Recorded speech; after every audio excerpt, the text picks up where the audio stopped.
하나님의 말씀 함께 보겠습니다. 사도행전 15장 1절에서 21절까지의 말씀을 보겠습니다. 본문이 조금 길지만 우리가 함께 합독하도록 하겠습니다. 사도행전 15장 1절에서 21절입니다. 시작. 어떤 사람들이 유대로부터 내려와서 형제들을 가르치되 너희가 모세의 법대로 할례를 받지 아니하면 능히 구원을 받지 못하리라 하니 바울 및 바나바와 그들 사이에 적지 아니한 다툼과 변론이 일어난지라. 형제들이 이 문제에 대하여 바울과 바나바와 및 그 중에 몇 사람을 예루살렘에 있는 사도와 장로들에게 보내기로 작정하니라. 그들이 교회의 전송을 받고 베니게와 사마리아로 다니며 이방인들이 주께 돌아온 일을 말하여 형제들을 다 크게 기쁘게 하더라. 예루살렘에 이르러 교회와 사도와 장로들에게 영접을 받고 하나님이 자기들과 함께 계셔 행하신 모든 일을 말하매 바리새파 중에 어떤 믿는 사람들이 일어나 말하되 이방인에게 할례를 행하고 모세의 율법을 지키라 명하는 것이 마땅하다 하니라. 사도와 장로들이 이 일을 의논하러 모여 많은 변론이 있은 후에 베드로가 일어나 말하되 형제들아 너희도 알거니와 하나님이 이방인들로 내 입에서 복음의 말씀을 들어 믿게 하시려고 오래전부터 너희 가운데서 나를 택하시고 또 마음을 아시는 하나님이 우리에게와 같이 그들에게도 성령을 주어 증언하시고 믿음으로 그들의 마음을 깨끗이 하사 그들이나 우리나 차별하지 아니하셨느니라. 그런데 지금 너희가 어찌하여 하나님을 시험하여 우리 조상과 우리도 능히 매지 못하던 멍에를 제자들의 목에 두려느냐. 그러나 우리는 그들이 우리와 동일하게 주 예수의 은혜로 구원받는 줄을 믿노라 하니라.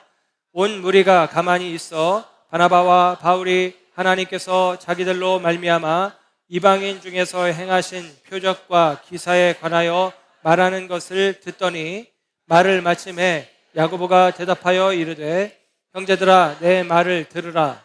하나님이 처음으로 이방인 중에서 자기 이름을 위할 백성을 취하시려고 그들을 돌보신 것을 시므온이 말하였으니 선지자들의 말씀이 이와 일치하도다. 기록된 바 이후에 내가 돌아와서 다윗의 무너진 장막을 다시 지으며 또 그 허물어진 것을 다시 지어 일으키리니 이는 그 남은 사람들과 내 이름으로 일컬음을 받는 모든 이방인들도 주를 찾게 하려 함이라 하셨으니 즉 예로부터 이것을 알게 하시는 주의 말씀이라 함과 같으니라. 그러므로 내 의견에는 이방인 중에서 하나님께로 돌아오는 자들을 괴롭게 하지 말고 다만 우상의 더러운 것과 음행과 목매어 죽인 것과 피를 멀리하라고 편지하는 것이 옳으니 이는 예로부터 각 성에서 모세를 전하는 자가 있어 안식일마다 회당에서 그 글을 읽음이라 하더라. 아멘. 아멘. 할렐루야. 이하심에 하나님의 사랑하심과 은혜가 저와 여러분 가운데 함께하는 줄 믿습니다.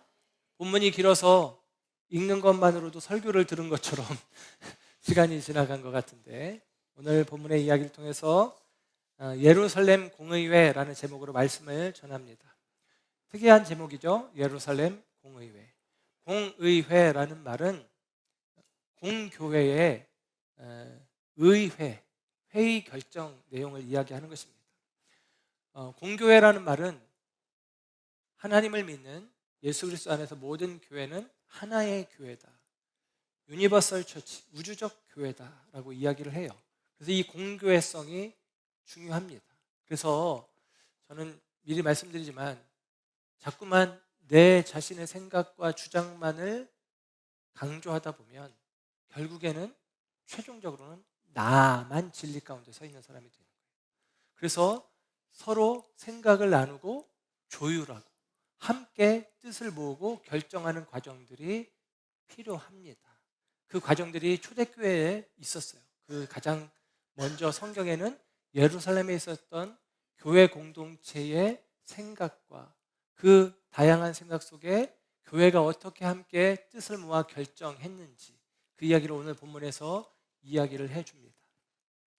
지난주 목요일 9월 26일 감리교회에 감독회장 및 감독 선거가 있었습니다. 저는 감리사이고 감리사 위에 연회에 감독이 있고 그리고 그 감독단들을 이끄는 대표인 감독회장이 있습니다. 그 선거가 있었고 우리 교회도 몇 명이 선거권자여서 그 선거를 이제 행하게 되었는데요. 이제 결과가 나왔죠. 감독회장이 세워지고 감독들이 세워졌습니다. 그리고 그들을 통해서 이제 행정적인 역할, 치리하는 역할들을 하게 되어집니다. 굉장히 중요한 분들이에요. 그래서 우리가 그분들을 위해서 위정자들을 위해서 기도하듯이 교회 종교 지도자들을 위해서도 기도해야 합니다. 그리고 이제 한 달 후가 지나면 10월 30일, 31일 올해는 그때 이제 총회라는 것이 있습니다. 감리교 총회. 요즘 보니까 다른 교단들도 총회들을 요즘 하고 있더라고요. 그 총회를 통해서 그 교단의 중요한 사항들을 결정하게 되어집니다. 그런 과정들이 있어요. 그래서 여러 가지 의견들이 오고 가고 그 의견들 속에서 무엇을 선택할지를 그 회의를 통해서 결정하고 결정되어진 것을 공표하고 발표함을 통해서 이것이 우리 교단의 생각이다. 이것이 우리 교단의 뜻이다라고 이야기하는 과정들이 있는 것입니다. 그 과정들은 너무나 중요해요. 그리고 이 과정들이 오늘날 굉장히 많이 흐트러져 있고 교단들이 너무나 많다 보니까 교단들마다 생각과 결정이 다르고 하는 모습들이 있지만 여러분 이 모든 과정들이 하나님께서 역사 속에서 일하여 가시는 과정으로 여러분이 받아들이시길 바랍니다. 예를 들면 우리가 성경을 보는데 성경 66권이 정해지는 과정도 예수님이 성경 66권은 이거다라고 이야기해 주신 게 아니라 교회의 역사 속에서 성경을 넣을지 뺄지 이 성경은 이 편지는 넣을지 뺄지를 결정하는 과정들이 있었고 최종적으로 결정되어서 우리 손에 들려진 것이 66권의 성경이 된 것처럼 이 교회의 결정하는 과정들이 너무나 중요하고 오늘 성경은 그 이야기를 하고 있어요. 기독교 역사 속에서 우리가 개신교지만 개신교가 500년 됐다고만 생각하는 게 아니라 캐톨릭의 시간들도 개신교 안에 포함할 필요가 있습니다. 그래서 초대교회 역사들 속에서 이 공의회라는 것들이 있었습니다. 그래서 그 공의회 표를 보면 표를 보여주세요. 공의회 표를 보면 1차 공의회부터 8차 공의회까지 이제 일반적으로 이게 서구 로마 카톨릭과 동방 정교회가 나눠지기 전에는 함께 회의를 하고 함께 결정을 하는 과정들이 있었습니다. 그런데 이 1차 공의회가 이제 니케아 공의회인데 우리는 이 니케아 공의회보다도 한참 앞서서 예루살렘 공의회라는 제목으로 오늘 말씀을 이제 다루게 되는데 이 니케아 공의회가 AD 325년에 첫 공의회가 있었어요. 그런데 지금 초대교회 오늘 성경 사도행전의 시간과 지금 1차 니케아 공의회라는 것이 있어지기에는 300년 가까운 시간 차이가 있잖아요. 이렇게 오랜 시간 차이가 있었던 이유는 이 로마 제국하에서 기독교가 박해를 받았기 때문에 교회가 함께 모일 수 있는 기회가 없었어요. 그런데 AD 313년에 밀라노 칙령이 발표가 됩니다. 콘스탄티누스 대제가 콘스탄틴 대제가 이 대제라는 말이 붙었다는 얘기는 통일 로마 제국의 여러 나라들이 나눠져 있었는데 콘스탄틴이라는 사람이 통일을 시켜버린 거예요. 그리고 유일한 황제로 등극을 합니다. 그런데 그의 어머니 헬레나가 기독교인이었어요. 그래서 콘스탄틴이 313년에 기독교를 국교로 인정했다. 그런 이야기를 들어보셨을 거예요. 그런데 국교로 인정했다기보다는 사실은 종교의 자유를 허락한 것입니다. 아무 종교나 믿어도 된다라는 것이죠. 그러면서 기독교의 예배를 승인을 해주었어요. 예배를 승인하는 것을 넘어서 그 어머니가 신앙생활을 했던 분이기 때문에 이 콘스탄틴이 교회에 도움을 많이 줬습니다. 그리고 자기도 믿었고 그리고 사제들에게 물질적인 후원도 해주고 그러면서 교회가 그때 막 번영을 하게 돼요. 물론 콘스탄틴으로 말미암아 기독교가 국교화되어지며 큰 번영을 이루었지만 그 번영의 과정 속에서 기독교가 또 오염되고 또 뒤틀리는 경우들도 생기긴 합니다. 근데 그런 배경이 있었어요. 그래서 313년에 밀라노 칙령이 발표되고 나서 이제 교회가 자유를 얻었으니까 박해를 받지 않으니까 그 다음에 325년에 각 지역에 흩어져 있었던 대표 종교 지도자들 주교들이 함께 모여서 니케아 공의회를 하게 되는 게 그게 첫 번째 공의회의 시작이 되어집니다. 물론 이 니케아 공의회는 콘스탄틴 황제가 불러 모았어요. 이거 모아서 한번 회의를 해봐라. 결정을 해다오. 이런 것이죠. 너희들 종교 지도자들이 결정 좀 해다오. 사람들마다 생각이 다르다라는 거예요. 그리고 이 1차 공의회 때 결정된 내용이 니케아 공의회를 통해서 니케아 신조, 니케아 신경이라는 게 발표되는데 이게 우리가 암송하는 사도신경과 비슷한 내용입니다. 신앙 고백을 결정을 하는 거예요. 그러니까 통일된 신앙 고백을 결정하는데 거기서 가장 중요한 것은 이 니케아 공의회에서 있었던 중요한 내용은 무엇이냐면 예수님이 하나님이냐 사람이냐 이런 문제. 예수님이 하나님이냐 사람이냐 라고 하는 문제가 있었고 그 문제에 대해서 결정 내리기를 예수님은 하나님의 아들이시다. 하나님의 아들이라는 얘기는 뭐예요? 예수님이 하나님이시라는 얘기예요. 그래서 삼위일체 신앙이 교리가 여기서 확립이 되어지는 것입니다. 하나님은 삼위, 성부, 성자, 성령 삼위인데 셋이 하나요? 하나가 셋이라는 도무지 이해할 수도 없는 설명할 수도 없는 그러나 이것이 우리 가운데 너무나 잘 믿어지는 이 삼위일체 교리가 이때 만들어지는 과정들이 있어요. 그 이후로도 콘스탄티노플 그리고 에페소스, 칼케돈 등등등 이 8번의 공의회가 있었고 그 다음에는 이 로마 교회와 동방 교회가 갈라지면서 그리고 나중에는 또 개신교회가 갈라지면서 수많은 각자 교단마다 공의회를 하고 있지만 이런 공의회들을 통해서 뭘 결정한다? 그 시대의 신앙적인 생각들이 갈라져 있는데 우리가 함께 공교회로서 함께 하나의 목소리를 내야 된다 해서 그런 일들이 있었다라는 사실입니다. 오늘 본문의 이야기, 말씀의 제목을 예루살렘 공의회라고 했는데 바울과 바나바가 1차 전도여행을 마치고 안디옥에 와서 오랫동안 머물면서 이 안디옥 교회의 제자들과 자기들을 파송했던 안디옥 교회에 와서 쉼을 얻고 회복을 하고 그리고 자기들에게 있었던 하나님께서 나타내셨던 은혜의 일들을 이야기를 해줍니다. 1차 전도여행에 대한 간증을 해주는 것이죠. 선교 역사 속에서 하나님께서 그들과 함께하며 행하셨던 일, 그 새 일들과 하나님께서 어떻게 이방인들에게 복음의 문을 열어주셨는지 지난주에 말씀드렸던 내용입니다. 그 이야기들을 하고 있어요. 그 이야기들을 막 하고 있으면서 시간이 가는데 그때 오늘 본문 1절의 말씀을 보면 15장 1절에 보면 유대에서 어떤 사람들이 왔다는 것입니다. 유대에서 왔다는 얘기는 예루살렘에서 왔다는 얘기예요. 예루살렘, 유대, 사마리아와 땅끝까지 이르러 그래서 예루살렘과 유대가 다른 지역이 아니라 유대 지역 안에 예루살렘이 있어요. 유대라는 지역 안에 예루살렘이라는 성이 있는 것이죠. 그래서 유대에서 왔다는 얘기는 예루살렘에서 왔다는 얘기예요. 예루살렘에서 온 사람들은 무시할 수 없는 사람들입니다. 그냥 온 게 아니라 이 사람들은 예루살렘의 권위를 가지고 오는 거예요. 그러니까 예루살렘의 권위를 가진 사람들이 와서 이 안디옥에 와서 무슨 얘기를 하냐면 오늘 본문의 말씀을 보면 1절에 이렇게 이야기를 해요. 모세의 법대로 할례를 받지 아니하면 능히 구원을 받지 못하리라. 너희도 할례 받아야 구원 받는다 라고 이야기하는 거예요. 할례 안 받으면 구원도 없다 이 얘기잖아요. 그러니까 이 일에 대해서 바울과 및 바나바 그리고 안디옥의 성도들이 반발합니다. 무슨 소리냐, 할례 받지 않아도 구원 받을 수 있다 라고 이야기하는 거죠. 그랬더니 싸움이 벌어졌어요. 오늘 본문 2절이죠. 2절에 이렇게 이야기하죠. 바울 및 바나바와 그들 유대에서 온 사람들 사이에 적지 아니한 다툼과 변론이 일어난지라. 고상하게 이렇게 썼지만 크게 싸웠다 이런 얘기예요. 대판 싸웠다라고 이야기해요.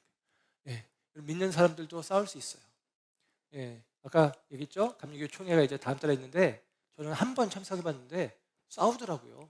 목사님들이. 놀라지 마십시오. 그게 왜 그러냐면 자기 신념이 있기 때문이에요. 자기 확신이 있기 때문에 이게 옳은데 라는 자기 생각이 있단 말이에요. 근데 그 생각이 사람마다 같습니까? 다르죠. 다른데 다른 목소리를 낼 수는 없잖아요. 바울이 예를 들면 내가 전한 복음 외에 다른 복음을 전하는 자는 저주를 받을 거라는 거예요. 복음은 하나죠. 말씀은 하나입니다. 하나님의 뜻도 하나입니다. 그래서 우리가 한 목소리를 낼 필요가 있어요. 그 과정 가운데 조율하는 과정들이 필요합니다. 서로 다른 목소리가 있는데 함께 목소리를 내야 돼요. 그래야 함께 한 목소리를 내야 복음을 듣는 사람들이 헷갈리지 않을 거 아니에요. 그래서 여러분 우리가 이런 공의회라는 과정들이 필요한데 오늘 사도행전 15장은 예루살렘에서 공의회라는 이름으로 모여지진 않았지만 이 처음 교회, 초대 교회에 있었던 굉장히 중요한 신학적인 문제, 논쟁에 대해서 논의하고 결정하는 과정이 오늘 사도행전 15장에 기록이 되어져 있다라고 하는 사실입니다. 그리고 이 배경은 안디옥 교회에 예루살렘에 있는 사람들이 와서 할례 받아야 구원받는다라고 이야기하는 데서 시작되었어요. 그래서 그들 가운데 큰 다툼이 있었고 결론이 나지 않은 거죠. 서로 팽팽하게 자기 의견을 주장했다는 것입니다. 결과적으로 어떻게 했느냐, 안디옥 교회에서 그러면 우리 예루살렘 교회 가서 사도들이 있는 데서, 사도들은 권위가 있잖아요. 예수님과 함께 3년여 동안 동거동락했던 그들은 특별한 권위가 있거든요. 그들이 많이 배워서, 그들이 똑똑해서가 아니라 그들은 예수님과 함께 했던, 예수님과 동행했던, 예수님과 함께 삶을 살아냈던 그 흔적들이 있기 때문에 사도들은 언제나 그 권위를 인정받았어요. 그러니까 그 사도들과 성도들 앞에서 이 문제에 대해서 논해보자, 이 문제에 대해서 확인받자라고 하면서 안디옥에서 바울과 바나바와 사람들을 보냅니다. 어디로? 예루살렘으로. 그래서 예루살렘에 와서 오늘 본문의 말씀 가운데 보면 이제 사도들과 장로들과 그리고 교회들이 모여서, 온 예루살렘 성도들이 다 모여서 이 중요한 문제에 대해서 논의하는 과정이 벌어지게 되어지는 것입니다. 그 과정 가운데 3절과 4절의 말씀을 보면 이제 안디옥에서부터 예루살렘으로 오는 길의 중간에 베니게와 사마리아 성에 들려서도 바울과 바나바가 무슨 이야기를 하냐면 자기들이 1차 전도여행 때 있었던 일들, 하나님께서 어떻게 우리와 함께 하시면서 도우셨는지, 새 일을 행하셨는지, 그리고 어떻게 이방인들에게 복음이 전해지고 그들이 예수 믿는 일들이 있었는지를 증거할 때에 수많은 믿는 사람들이, 그리스도인들이 와 기쁘다, 와 좋다 하면서 기뻐하는 일들이 있었다는 거예요. 왜? 예수의 복음이 전해지고 있었다니까. 너무 기뻐했던 것이죠. 그리고 예루살렘에 왔습니다. 예루살렘에 와서 똑같이 이 베니게에서 사마리아에서 했던 것처럼 바울이, 바나바가 사도들에게도, 예루살렘 교회 성도들에게도 자기들이 겪었던 이야기를 하는 거예요. 안디옥에 와서도 그 얘기, 오는 길에 베니게 성도들에게도, 사마리아 성도들에게도, 그리고 예루살렘에 와서 예루살렘 성도들에게도, 특별히 사도들에게 어떻게 하나님이 우리 가운데 역사하셨는지. 그래서 오늘 4절의 말씀을 보면 이렇게 기록하죠. 예루살렘에 이르러 교회와 사도와 장로들에게 영접을 받고 하나님이 자기들과 함께 계셔서 행하신 모든 일을 말하였다라는 거죠. 하나님이 이렇게 우리 가운데 행하셨습니다. 하나님이 새 일을 행하셨고 이방인들에게도 복음의 문을 열어주셨습니다. 우리가 지난 시간에 보았던 그 이야기를 하고 있는 거예요. 그 이야기를 막 합니다. 그러니까 그 얘기는 뭐예요? 이방인들도 예수 믿는 믿음으로 구원을 받더라. 그 얘기를 막 하고 있는 거예요. 그때 5절 말씀을 보면 이렇게 반응하죠. 5절에 이방인에게 할례를 행하고 5절 바리새파 중에 어떤 믿는 사람들이 일어나 이방인에게 할례를 행하고 모세의 율법을 지키라 명하는 것이 마땅합니다, 옳습니다 라고 이야기했다는 거예요. 그러니까 바울과 바나바가 예수 믿는 믿음으로 구원받는데요? 라고 하니까 그게 아니라 그래도 이방인들에게도 할례를 행하라고, 모세의 율법을 지키라고 그렇게 선포하십시오, 명령하십시오 라고 반대측에서 이야기를 하는 것입니다. 여기서 보면 5절에 사람들이 일어나, 이 어떤 사람들이 일어나 했는데 이 여기서 일어났다는 얘기는 그냥 일어난 게 아니라 분을 내면서 일어난 거예요. 바꿔 말하면 바울과 바나바가 얘기하는데 그 이야기를 딱 자르면서 조용히 해 하면서 막 얘기하는 식, 자기 주장을 세게 얘기하기 위해서 그렇게 이야기하고 있다는 사실입니다. 여러분, 그래서 여기서 또 싸우는 거예요. 안디옥에서 싸우더니 예루살렘에 와서 또 싸워요. 뭐 가지고? 할례를 받아야 된다, 안 받아도 된다, 이거 가지고 할례 논쟁이 벌어졌다는 사실입니다. 여러분, 할례가 무엇입니까? 할례는 남자의 생식기 표피를 잘라내는 거예요. 요즘으로 치면 포경수술이죠. 네.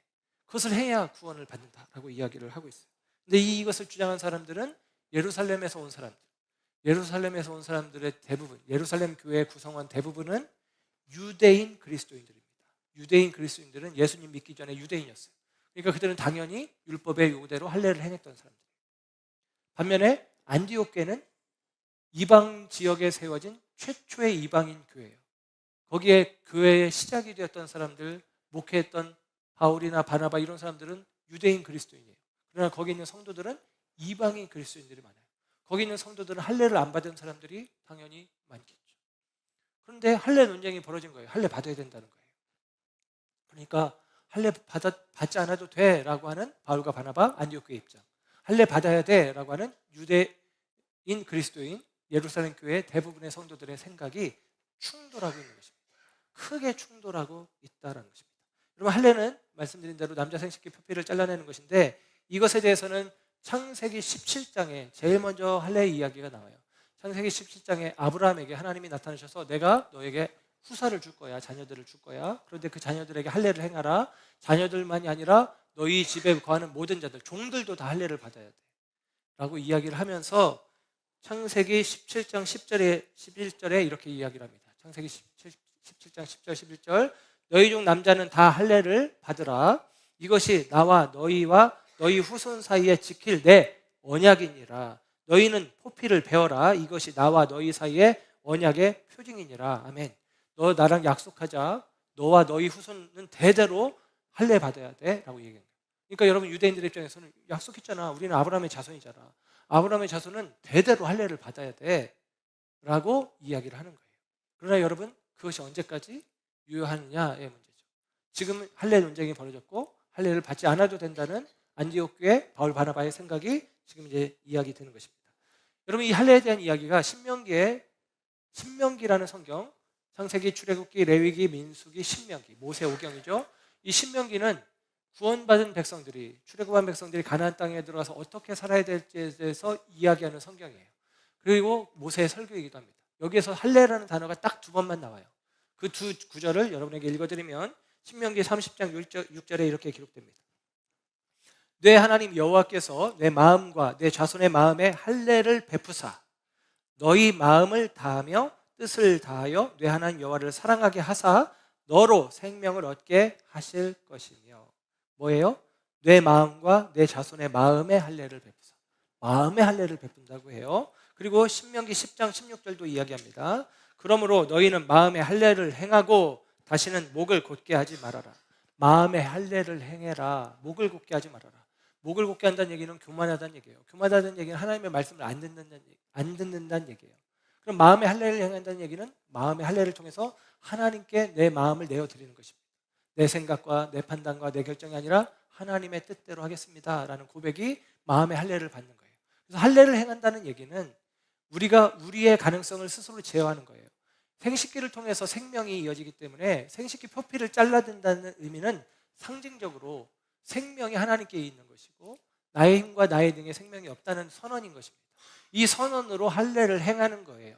그런데 여러분, 그 할례를 행했기 때문에 구원을 받는 것이 아니라 이 창세기 17장의 할례 얘기 나오기 전에 창세기 15장에 믿음으로 의롭게 되어진다는 이야기가 나와요. 아브라함에게. 그래서 할례는 의로운 사람들의 증거입니다.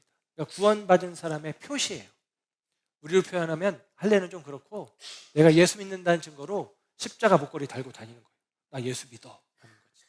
그런데 유대인들은 오해하는 거예요. 할례가 있어야 구원을 받는다라고 오래 시간이 지나면서 그렇게 생각을 한 것입니다. 할례 받아야 구원받지. 모세의 율법을 지켜야 구원받지. 물론 여러분, 율법을 지켜야 합니다. 우리는 믿는 자들은 율법을 완성하는 사명이 있어요. 예수님도 내가 율법을 폐하라는 것이 아니라 율법을 완성하러 왔다. 나더러 주여 주여 하는 자마다 천국에 들어갈 것이 아니라 내 아버지의 뜻대로 행하는 자라야 천국에 들어간다라고 이야기합니다. 그러나 여러분, 그것은 구원받은 자의 삶이 그러한 삶을 살아야 되는 것이고 구원을 받는 과정 가운데는 마음의 할례가 우리에게 요구되는 거예요. 그러니까 하나님께서 우리 가운데 마음의 할례, 곧 우리의 영을 새롭게 하시는 은혜가 우리 가운데 필요하다라고 이야기해 주고 있는 것입니다. 그래서 여러분, 이 할례 문제가 대두되고 할례 문제 때문에 큰 변론이 있고 오늘 본문 7절에는 많은 변론이 있었다라고 얘기해요. 그러니까 막 충돌하면서 얘기하지만 그 과정 가운데 서로의 의견들이 충분히 개진되도록 했다라는 것입니다. 실제 총회에 가면 어떤 안건이 올라오면 이게 어떤 대립적인 안건이 되어지는 경우들이 있어요. 그럴 때는 양쪽 의견을 가진 사람들이 계속 같이 서로의 의견을 계속 개진을 합니다. 그러면 들으면서 판단을 하는 것이죠. 어떤 것이 더 성경적인지 옳은지 혹은 심지어는 이 시대에 부합하고 합당한 것인지 그런 것까지도 다 정리를 하는 과정들이 있어요. 그러고 나서 최종적인 결론을 내리는 것인데 오늘 7절에 보니까 많은 변론이 있었다는 거예요. 그러니까 유대인 그리스도인들의 할례를 받아야 된다는 입장도 충분히 듣고 바울과 바나바 안디옥 교회에 할례를 받지 않아도 된다는 생각도 충분히 듣고 그리고 나서 결정을 내리는 과정들이 있는 것입니다. 그 과정 속에 오늘 7절에는 베드로가 등장을 하는 것을 볼 수가 있어요. 7절 말씀 보면 이렇게 고백하죠. 많은 변론이 있은 후에 베드로가 일어나 말하되 형제들아 그러면서 이야기해요. 베드로가 뭐라고 이야기하면 야 너희도 아는 바와 같이 하면서 하나님께서 나를 부르셨다. 나를 하나님이 일꾼 삼으셨다. 그런데 바울이 그 다음에 어떤 이야기를 하냐면 하나님께서 나를 택하시고 나로 하여금 하나님께서 일하신 이야기를 하는 것입니다. 그러니까 바울이 자기가 경험한 이야기를 예루살렘 성도들에게 들려주는 거예요. 근데 사실은 이것은 이미 일찍이 있었던 일이에요. 전에도 그 이야기를 했었단 말이에요. 그러니까 지금 바울이 그렇게 죄송합니다. 베드로가 그렇게 이야기하잖아요. 너희도 알거니와 형제들아 너희도 알거니와 하나님이 이방인들로 내 입에서 복음의 말씀을 들어 믿게 하시려고 나를 택하신 거 너희도 알고 있잖아. 전에 내가 얘기했었잖아. 전에 얘기가 어떤 얘기예요? 사도행전 8장에 보면 사마리아 성에 믿는 사람들이 생겼다는 얘기를 듣고 베드로가 가서 그들 보니까 정말로 믿는 거야. 그랬더니 성령이 그들 가운데 임하는 역사가 있었던 것입니다. 기도했더니 안수했더니 성령이 임하는 거예요. 그리고 사도행전 10장에 가면 고넬료가 나오잖아요. 이방인 백부장 고넬료. 그 고넬료의 집에 초대를 받아서 베드로가 가는데 그 전에 요바의 항구에 무두장이 가죽쟁이 시몬의 집에서 환상을 보잖아요. 옥상에 올라갔는데 하늘에서 보자기가 내려와요. 음식이 담겨 있어요. 그런데 부정한 음식이야. 성경에 율법에 먹으면 안 된다는 거죠. 근데 먹으라고 명령하셔요? 안 먹습니다. 먹어라. 안 먹습니다. 먹어라. 안 먹습니다. 먹어라. 내가 정하게 한 것을 네가 왜 부정하다 하느냐. 먹어라. 그러고서 보자기에 올라가요. 그 환상을 보고 나서 고넬료의 집으로 가는 거예요. 고넬료는 이방인이에요. 이방인의 집에 들어가면 안 되는데 들어가요. 이방인과 음식을 먹으면 안 되는데 먹어요. 그 과정 속에서 뭐 합니까? 복음을 전해요. 복음을 전했더니 고넬료가 믿어요. 아니 믿기로 이미 작정된 자죠. 그리고 그를 위해서 기도할 때에 그곳에 모인 모든 사람들에게 뭐예요? 성령이 임하셔요. 확인한 것입니다. 경험한 것입니다.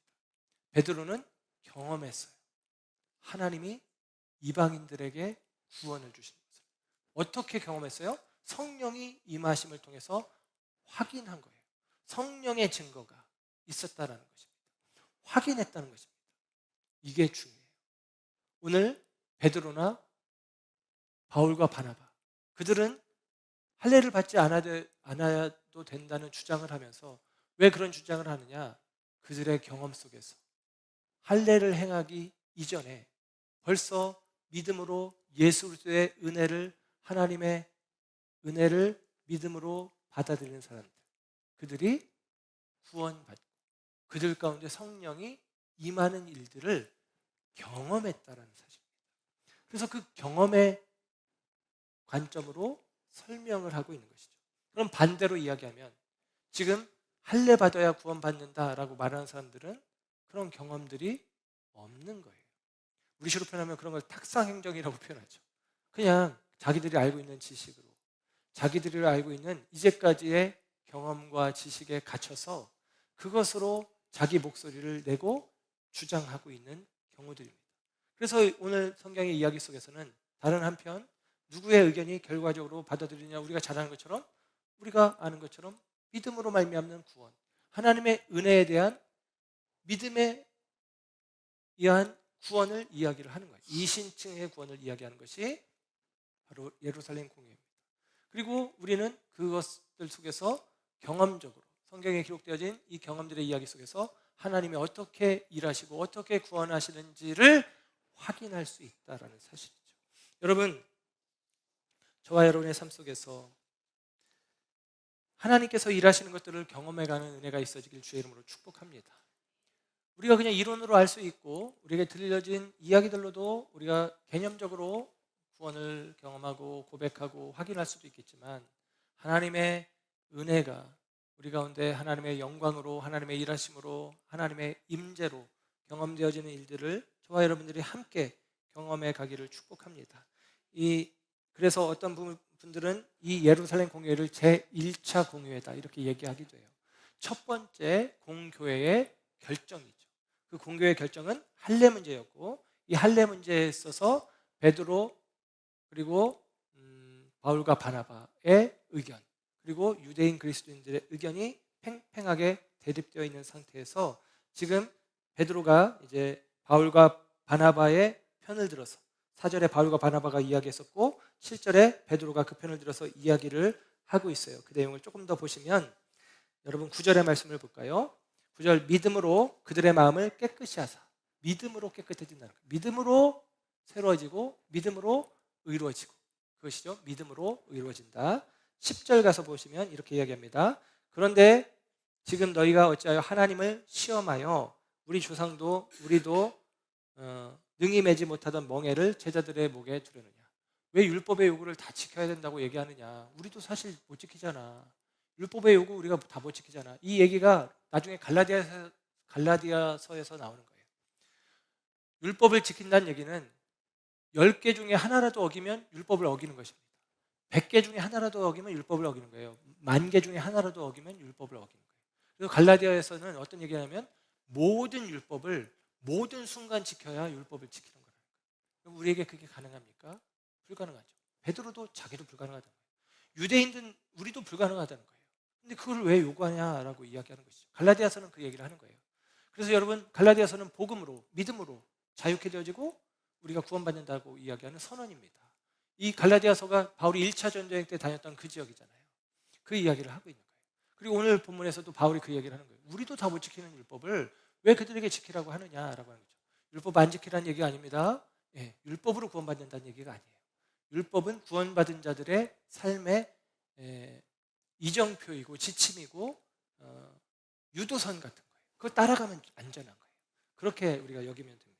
구원받는 것은 믿음으로, 그리고 그 믿음의 근거는 뭐예요? 하나님의 은혜예요. 11절을 볼게요.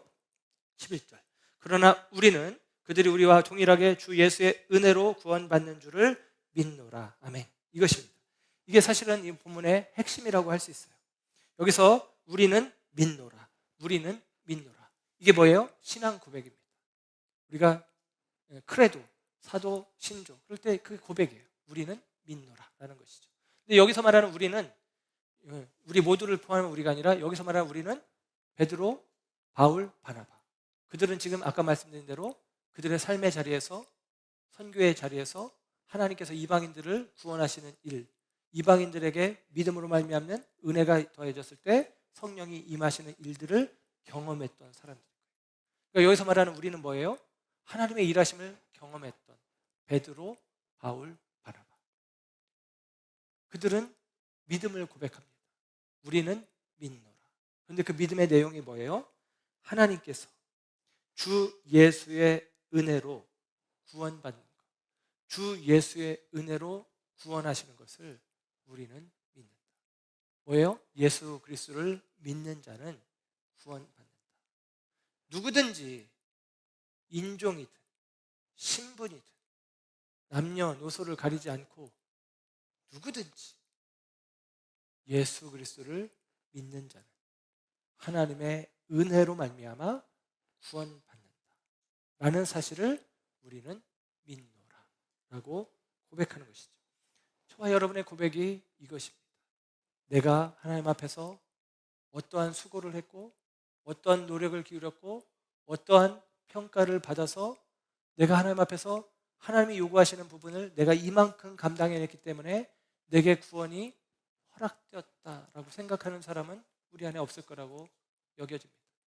그런데도 은연중에 수많은 사람들은 계속같이 그렇게 자기의 애씀과 수고와 노력으로 구원을 받을 수 있느냐 오해하기도 합니다.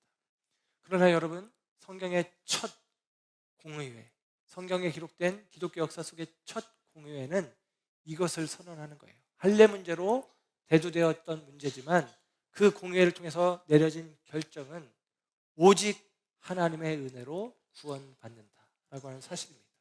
오늘 그 은혜가 저와 여러분 가운데 있음을 저와 여러분들이 믿으시기를 주의 이름으로 축복합니다. 여러분, 이 믿음의 고백이 있는 사람들은 삶의 체험이 있는 사람들이라고 말씀을 드렸어요. 경험 속에서, 체험 속에서. 그 체험이 있기 위해서는 무엇이 필요합니까? 현장이 필요합니다. 현장에 나아가는 사람들이 그 체험을 하는 거예요. 탁상 공론, 책상의 머리에 앉아서는 이와 같은 일들을 경험할 수 없죠. 그래서 여러분, 저와 여러분의 신앙은 현장성이 있는 신앙이 되어야 합니다. 그래야 우리의 믿음이 바로 설 수 있는 거예요. 저와 여러분의 삶이 현장의 삶이 되어야 할 필요가 있다는 것입니다. 일부 예배 때는 앞에 얘기하니라고 제가 이 얘기를 못했는데 여러분에게는 보너스처럼 드린 얘기인데, 예를 들면 이런 것입니다. 우리 교회가 목장교회를 한다라고 하는데, 저는 개인적으로 그 목장이라는 것이 여러분의 신앙을 확인하는 자리이고 신앙의 행위를 해볼 수 있는 장이라고 생각해요. 우리가 나가서 뭐 믿지 않는 사람들과 어떻게 교류하며 그들 가운데 어떻게 우리가 그리스도의 삶을 드러내는, 흔적을 드러내는 경우들이 그렇게 많지 않잖아요. 근데 여러분, 우리의 현장 속에서 내 신앙이 적용되어지는 지점들을 우리가 갖고 있어야 돼요.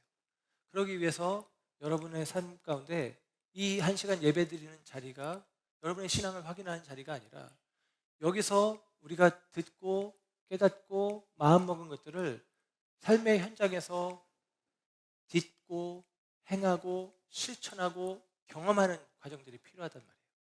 그 과정을 통해서 하나님이 실로, 하나님이 참으로 은혜 베푸시는 분이구나, 하나님이 참으로 우리의 힘과 노력이 아닌 하나님의 은혜 속에서 우리 가운데 역사하시는구나, 하나님의 사랑이, 하나님의 위로가, 하나님의 격려가, 하나님의 새롭게 하심이, 하나님의 일으키심이 나를 통해서 혹은 내 옆에 있는 이 동료를 통해서, 우리 성도를 통해서 그 일들을 있는 것을 경험하고, 나 혼자 경험하는 게 아니라 10명이 함께 있으면 10개의 경험이 나누어지면서 10배로 경험되어지는 경험들을 하면서 하나님의 은혜, 하나님의 일하심, 하나님의 역사, 하나님의 영광 나타남을 이야기하는 과정들이 필요하단 말이에요.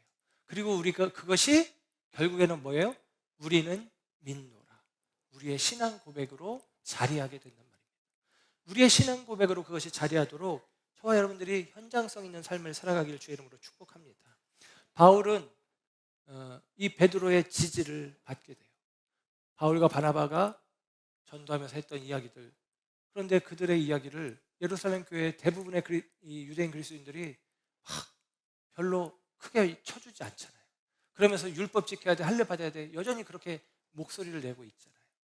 그게 수많은 사람들의 생각입니다. 그러나 여러분, 거기에 베드로의 생각 한 번이 더해지는데, 겨우 이 세 사람의 경험이지만 이 세 사람의 목소리가 예루살렘 교회, 죄송한 표현으로 거의 전체의 목소리를 바꿀 만큼 그들의 경험이, 하나님의 은혜의 경험이, 은혜로 말미암아 구원받는다는 그들의 목소리가 너무나 선명하고 너무나 분명했기 때문에 예루살렘 교회에 있는 모든 성도들이 그 소리를 듣게 되어집니다. 그래서 오늘 본문 가운데 보면 12절 끝에 보면 이렇게 이야기하죠.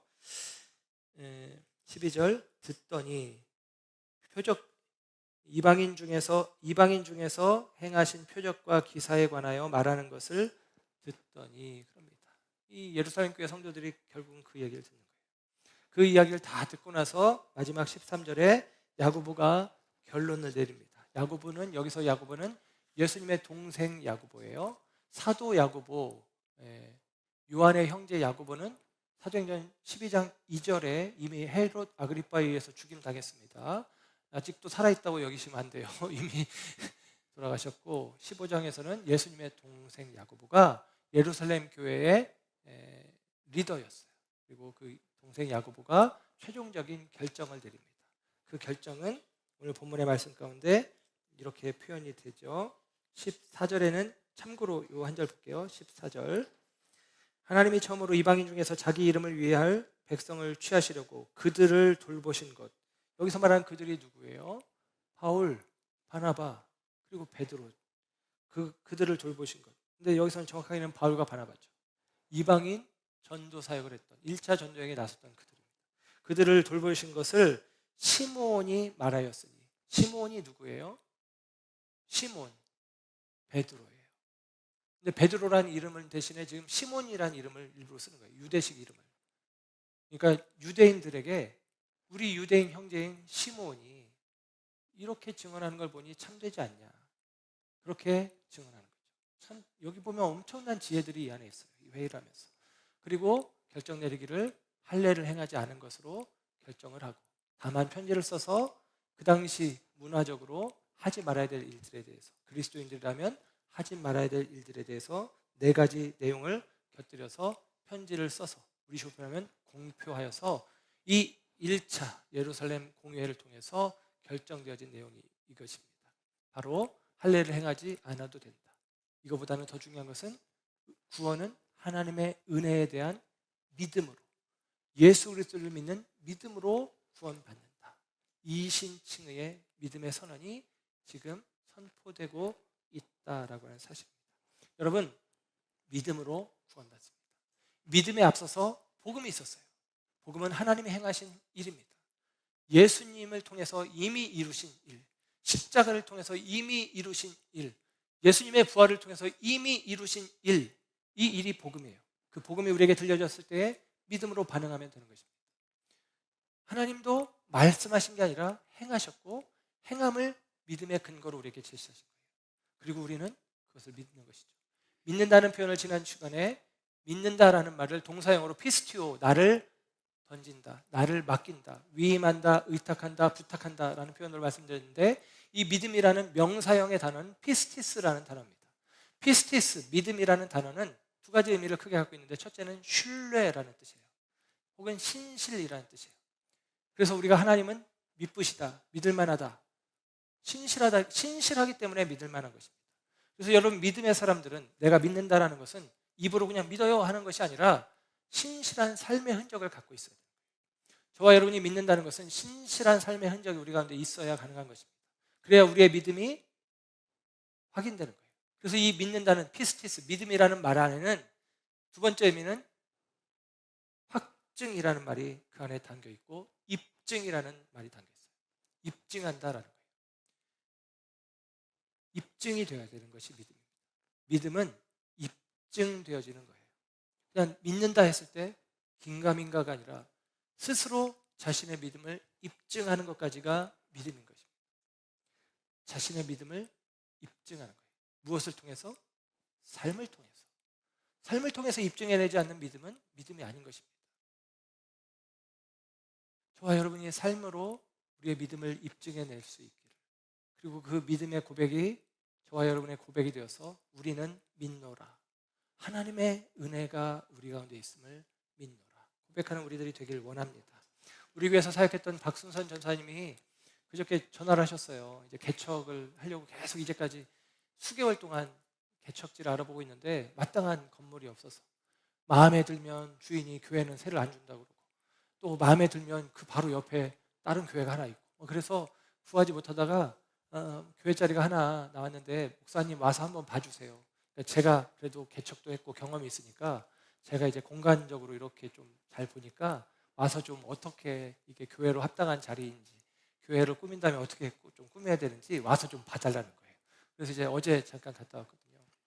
그래서 이제 가서 그 자리를 보고 왔는데, 이제 잠깐 이제 그 교회에 대해서 이야기를 나누시면서 그런 이야기를 하시더라고요. 자기가 교회 이름을 아직 정하지는 않았는데 교회 이름의 방향을 정했대. 그게 무슨 얘기인가 했더니, 교회 이름이 자기 교회 이름에 자기의 어떤 신앙 고백과 목회적인 철학이 담겨 있는 건데, 삶으로 예배드리는, 삶이 예배가 되는 그런 게 자기 마음의 목회적인 방향이라는 거예요.